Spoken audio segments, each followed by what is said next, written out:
ముందుగా అలివేలు 2010 విద్యా పరిమళానికి స్వాగతం.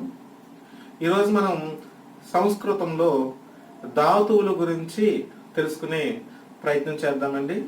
అయితే ఈ ధాతువులు అనేటువంటివి విద్యార్థుల్లో హై స్కూల్ లెవెల్లో ఉన్నటువంటి విద్యార్థుల్లో కాంపోజిట్ తెలుగులో సాంస్క్రిట్ ఉన్నటువంటి విద్యార్థులు మొదలుకొని ఇంటర్మీడియట్ ఫస్ట్ ఇయర్ విద్యార్థులకి అలాగే డిగ్రీ స్థాయి వరకు కూడా సాంస్క్రిట్లో ఈ ధాతువులు ఉపయోగపడతాయి. కాబట్టి హై స్కూల్ నుంచి డిగ్రీ స్థాయి విద్యార్థుల వరకు కూడా ఈ ధాతువులు విద్యార్థులకి ఉపయోగపడతాయి అనేటువంటి విషయాన్ని అందరూ గమనించవలసిందిగా కోరుచున్నాను. ఇక ధాతువుల్లోకి వెళ్తే ఈ ధాతువులు అనేటువంటివి సంస్కృత భాషకి అత్యంత ముఖ్యమైనటువంటివి. సంస్కృతాన్ని ధాతు జన్య భాష అని పిలిచిన ఈరోజు సంస్కృతంలో మనం అనేక నామవాచకాలు కానీ సర్వనామాలు కానీ క్రియావాచకాలు కానీ ఎన్ని పలుకుతున్నప్పటికీ కూడా ప్రతిదీ కూడా అవన్నీ దేని నుంచి పుట్టుకొచ్చాయంటే ధాతువుల నుంచి పుట్టుకొచ్చాయి. ఆ ధాతువుల నుంచి పుట్టుకొచ్చాయి కాబట్టి సంస్కృత భాషల ధాతువులు సంస్కృత భాషలో ధాతువులకి ఒక ముఖ్యమైనటువంటి స్థానం ఉన్నది. ఆ ధాతువులకు అంత ప్రత్యేకమైన స్థానం ఉన్నది కాబట్టి సంస్కృతము దోషము లేనటువంటి భాషగా కూడా చెప్పుకుంటారు. అలాంటి సంస్కృతంలో ధాతు అనేటువంటిది సుమారుగా 2200 ధాతువులు ఉన్నాయటండి.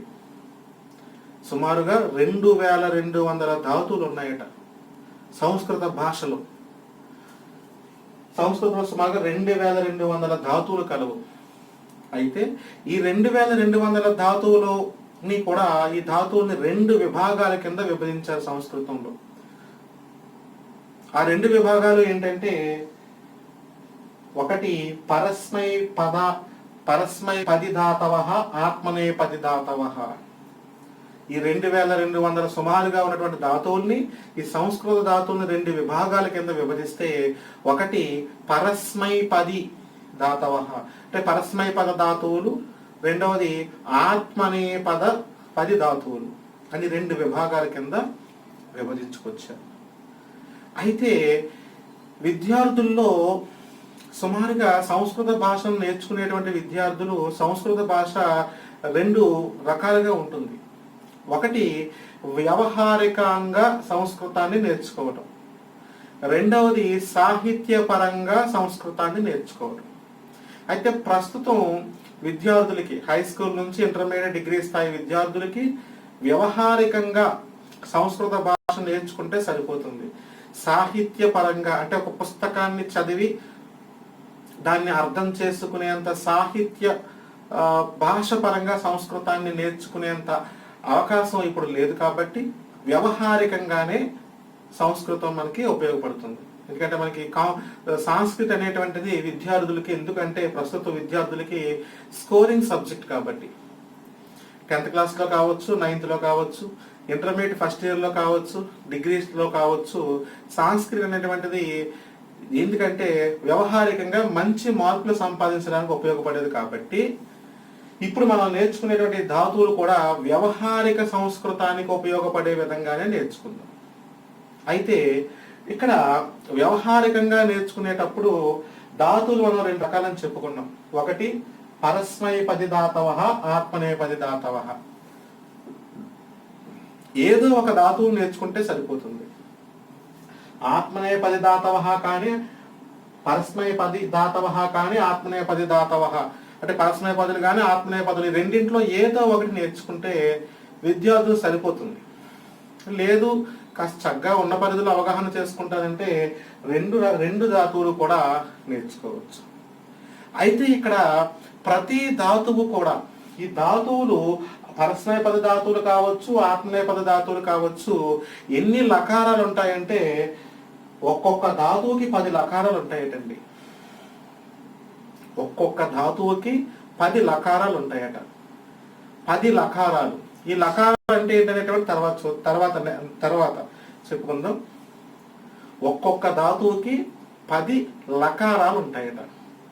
అయితే మనం ప్రస్తుత వ్యవహారిక సంస్కృతం నేర్చుకోవడానికి 10 లకారాలు మనకు అవసరం లేదు. కేవలం 5 లకారాలు నేర్చుకుంటే మనం సరిపోతుంది. 10 లకారాలు నేర్చుకోవక్కర్లేదు, కేవలం 5 లకారాలు నేర్చుకుంటే సరిపోతుంది. అదే మీకు విద్యార్థులకు చూడండి, లట్టో లుట్టు లంగ్ అని చెప్పి ఉంటే చూస్తారు, వాటిని లకారాలు అంటారన్నమాట. అలాంటివి ఒక్కొక్క ధాతువుకి ఎన్ని లకారాలు ఉంటాయండి? 10 లకారాలు ఉంటాయి. 10 కూడా మనం సాహిత్యపరంగా సంస్కృతాన్ని నేర్చుకోవడం కోసం కాదు కాబట్టి, వ్యవహారిక సంస్కృతాన్ని నేర్చుకోవడం కోసం కాబట్టి, మార్క్స్ కోసం కాబట్టి కేవలం మనం ఎన్ని ముఖ్యమైనవి 5 లకారాలు నేర్చుకుంటే సరిపోతుంది. 5. మరి ఆ 5 లకారాలు ఏమిటంటే, ఆ 5 లకారాల్లో మొదటి 3 కూడా దేనికి సంబంధించినవి అంటే కాలానికి సంబంధించినవి. 5 లకారాల్లో మొదటి 3 లకారాలు దేనికి సంబంధించినవి అంటే కాలానికి సంబంధించినవి. మనకి కాలాలు 3 కాలాలు: వర్తమాన కాలం, భూతకాలం, భవిష్యత్ కాలం. వర్తమాన కాలం, భూతకాలం, భవిష్యత్ కాలం. ఈ వర్తమాన కాలానికి సంబంధించినటువంటి లకారం ఏమంటారంటే లట్ అని పిలుస్తారు. వర్తమాన కాలానికి సంబంధించిన లకారాన్ని ఏమని పిలుస్తారండి? లట్ అని పిలుస్తారు. ఇక రెండవది భూతకాలము.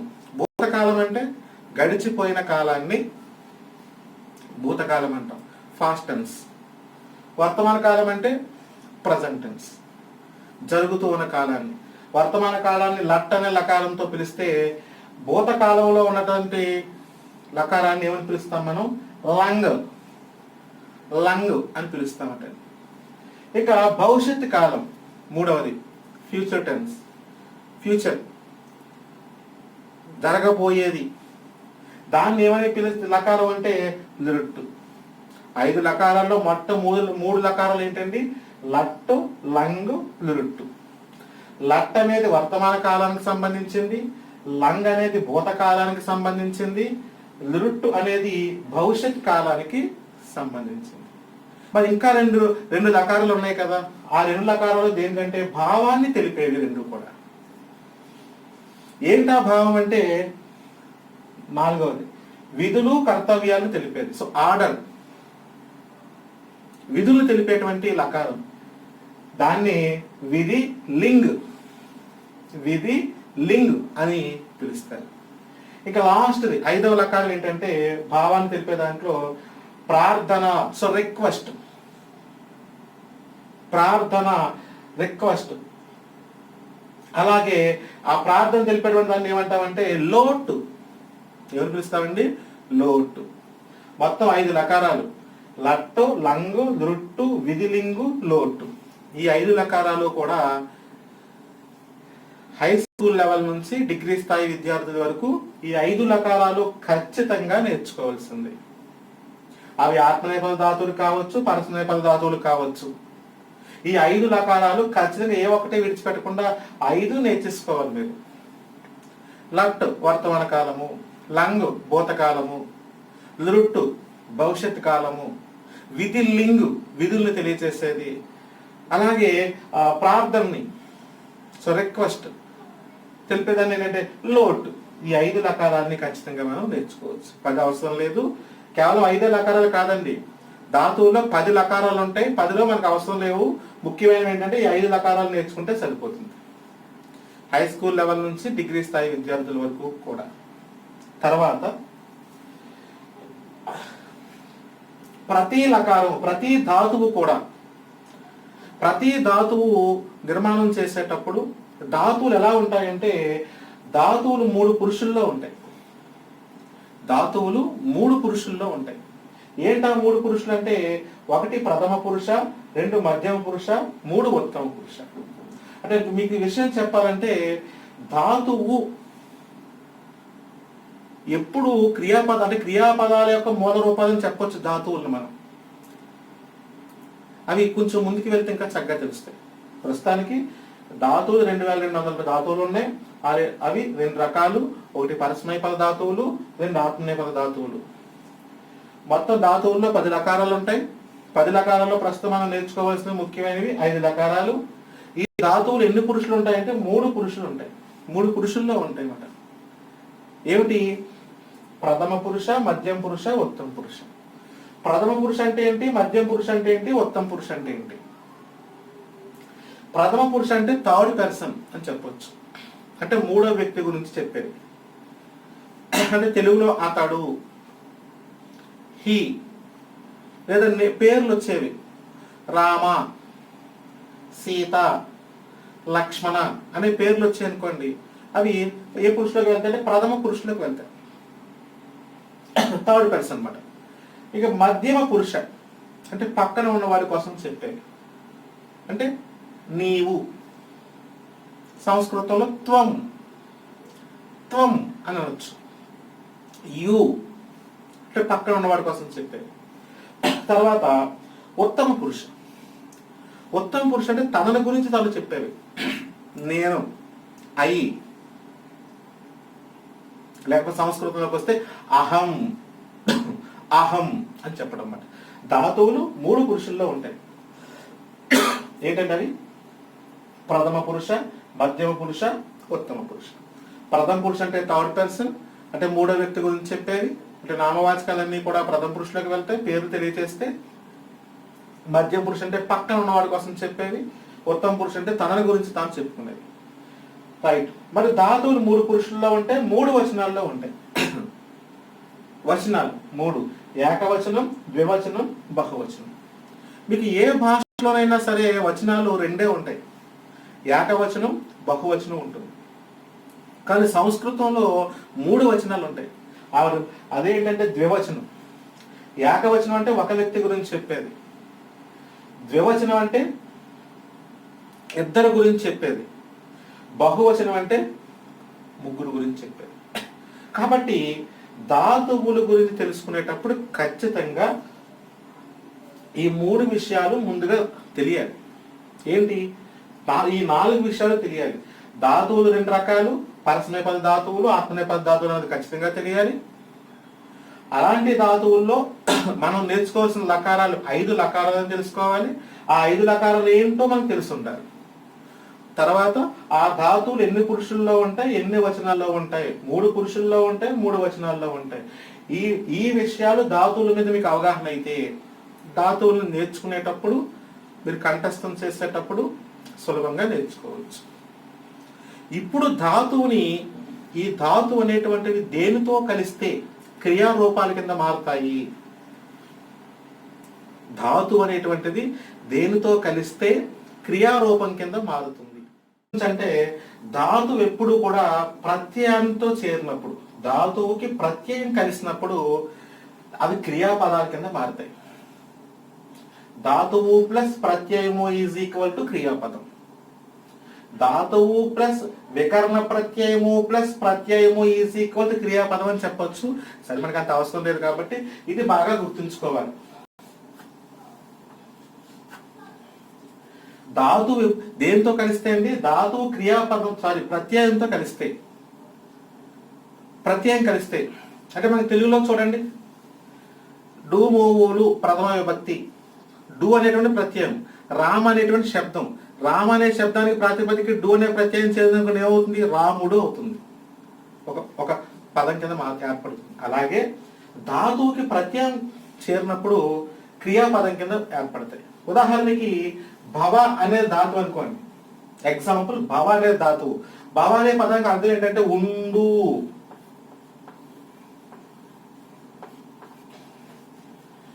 యాక్చువల్గా భౌ ప్లస్ ఆ ప్లస్ తి భవతి అవుతుంది.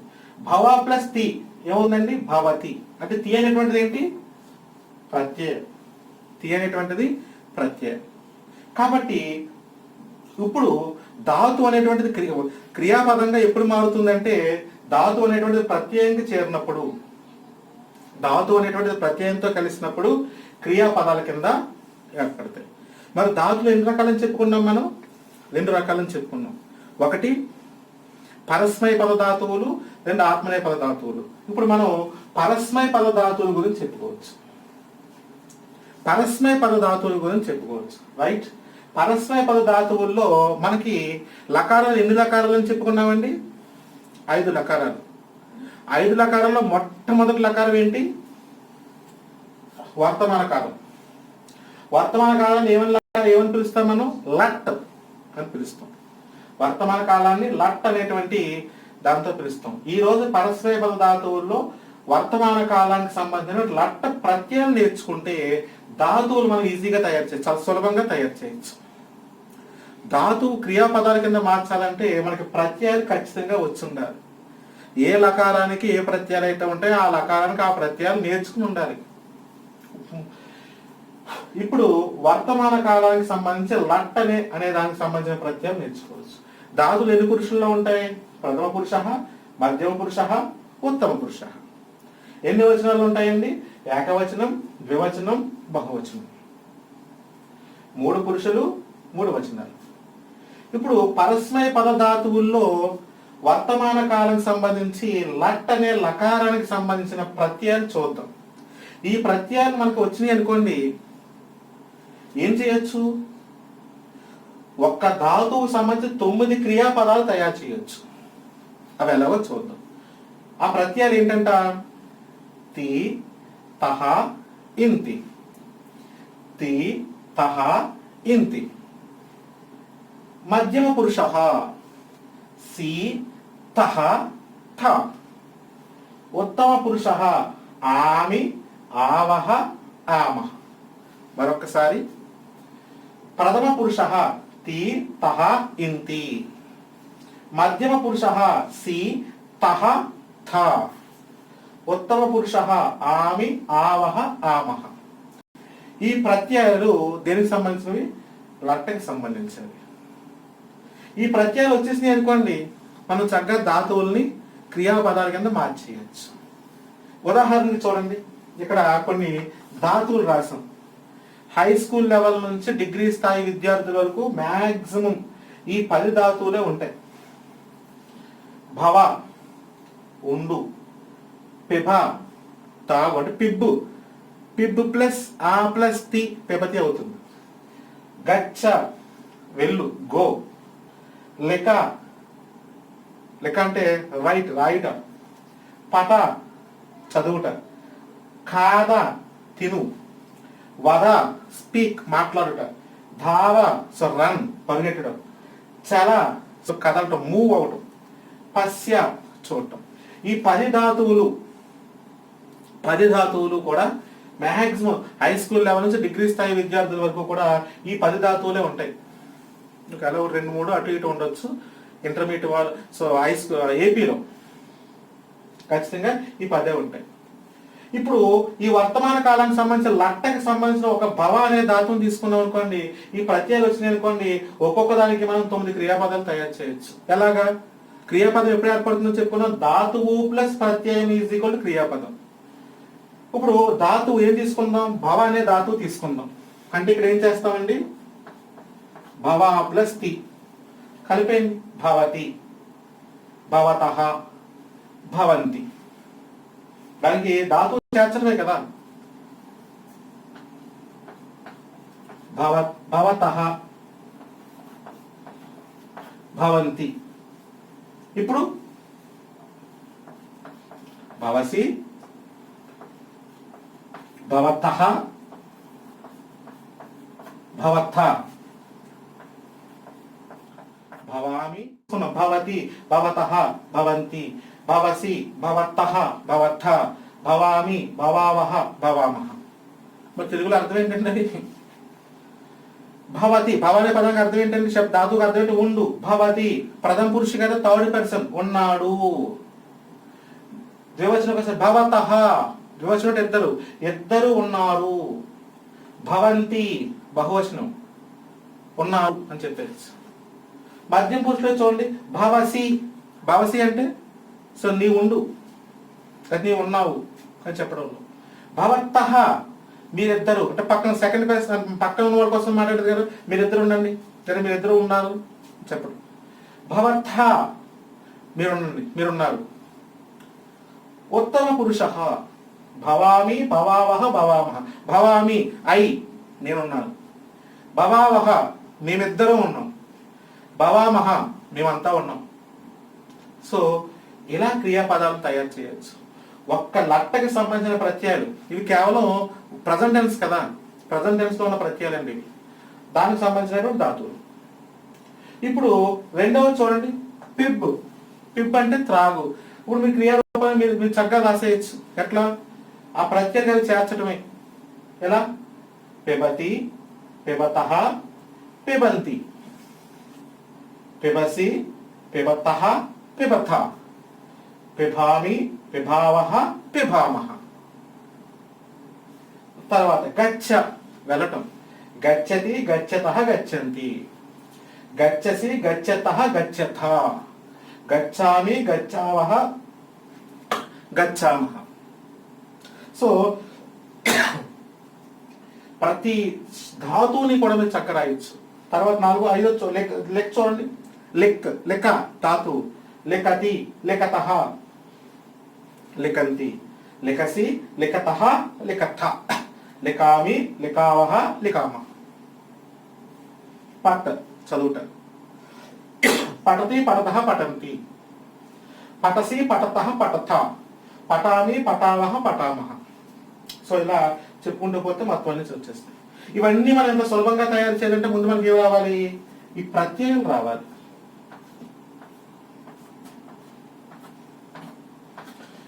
తీతః, ఇంతి, సీతః, త, ఆమి, ఆవః, ఆమః. ఈ ప్రత్యయాలు దేనికి సంబంధించినవండి? ఏ లకారానికి సంబంధించినవండి? లట్టకు సంబంధించినవి. లట్ట దేని సూచిస్తుందండి? వర్తమాన కాలం. వర్తమాన కాలం అంటే ప్రజెంట్ టెన్స్. ధాతువు క్రియాపదం కింద ఎప్పుడు మారుతుందండి? ధాతువు ప్రత్యయంతో చేరినప్పుడు క్రియాపదం కింద మారుతాయి. హై స్కూల్ నుంచి డిగ్రీ స్థాయి వరకు విద్యార్థులకు ఎన్ని ధాతువులు ఉంటాయంటే సుమారుగా 10 ధాతువులు ఉంటాయి. చక్కగా వీటిని బట్టి తయారు చేయొచ్చు. తర్వాత పరస్మయ పద ధాతువుల్లో రెండవ లకారం భూతకాలం, లంగ్. అలాగే మూడవ లకారం భవిష్యత్ కాలం, లుట్టు. వీటికి సంబంధించినవి. అలాగే విధిలింగు, లోటు. మిగిలిన 4 లకారాలు కూడా తర్వాత కాలాంశంలో నేర్చుకుందాం. ఇక్కడ దాకా చెప్పుకున్నటువంటి ధాతువులకు సంబంధించినటువంటి విషయాలు. ధాతువు అంటే ఏంటి, ధాతువులు ఎన్ని రకాలు, ధాతువులు ఎన్ని లకారాలు, ధాతువులు ఎన్ని పురుషుల్లో ఉంటాయి, ధాతువులు ఎన్ని వచనాల్లో ఉంటాయి. దాంట్లో మొట్టమొదటిది వర్తమాన కాలానికి సంబంధించిన లట్ పరస్మయ పద ధాతువుల్లో ధాతువు క్రియాపదం కింద ఎప్పుడు మారుతుంది. ఈ విషయాల మీద మీరు చక్కగా అర్థమయ్యాయి అనుకుంటున్నాను. అర్థం కాకపోతే మరలా తెలియచేయండి, మీకు అర్థమయ్యే విధంగా చెప్పే ప్రయత్నం చేస్తాను. ఇలా నేర్చుకున్నట్లయితే మీకు చక్కగా ధాతువుల మీద చక్కటి అవగాహన ఏర్పడుతుంది. కాబట్టి ఇక్కడితో కంప్లీట్ చేసుకుందాం. సంపూర్ణం. Thank you so much.